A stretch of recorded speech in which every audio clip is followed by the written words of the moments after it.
Hello welcome back. ഇന്ന് ഞാൻ അമൃതപ്പൊടി വെച്ച് നല്ല ഒരു വെറൈറ്റി സ്നാക്സിൻ്റെ റെസിപ്പി ആയിട്ടാണ് വന്നിട്ടുള്ളത്. അമൃതപ്പൊടി ഒന്നും കഴിക്കാത്ത കുട്ടികൾക്ക് ഇതുപോലെയൊക്കെ ഉണ്ടാക്കി കൊടുത്താൽ അവർ കഴിച്ചോളും.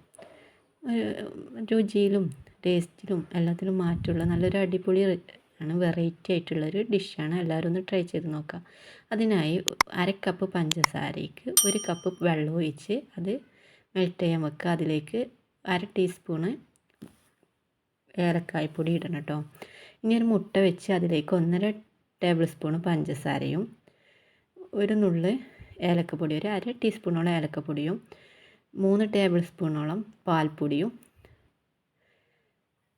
ഒരു നുള്ള് ഉപ്പും ഒരു നുള്ള് ബേക്കിംഗ് സോഡയും ഇട്ടിട്ട് നന്നായി മിക്സ് ചെയ്തെടുക്കുക.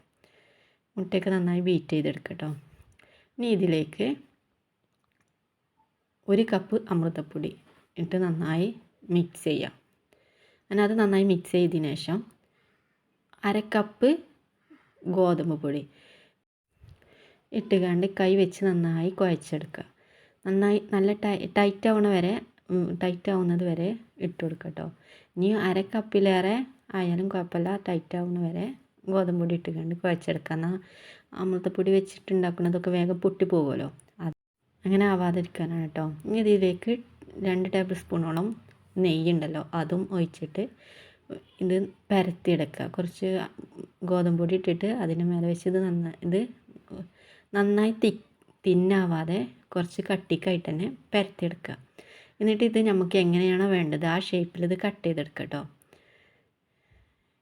ഇനി അപ്പോൾ നമ്മൾ പഞ്ചാര ഉരുകാൻ വെച്ചില്ല, അതൊക്കെ തിളച്ച് വന്നിട്ടുണ്ട്. അത് ഓഫാക്കി ആ ചൂടെടുക്കുന്ന അവിടെ വെക്കുക.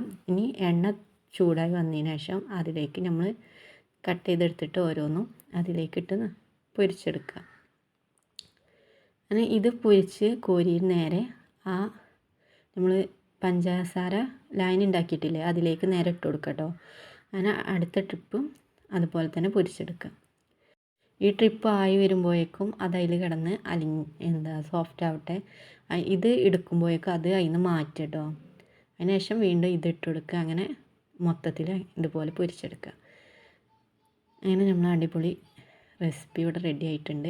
ഇത് നല്ല സോഫ്റ്റ് ആയിട്ടുള്ള വായിലിട്ട് അലിഞ്ഞു പോകുന്ന നല്ല അടിപൊളി റെസിപ്പിയാണ്. അപ്പോൾ എല്ലാവരും ഒന്ന് ട്രൈ ചെയ്ത് നോക്കുക.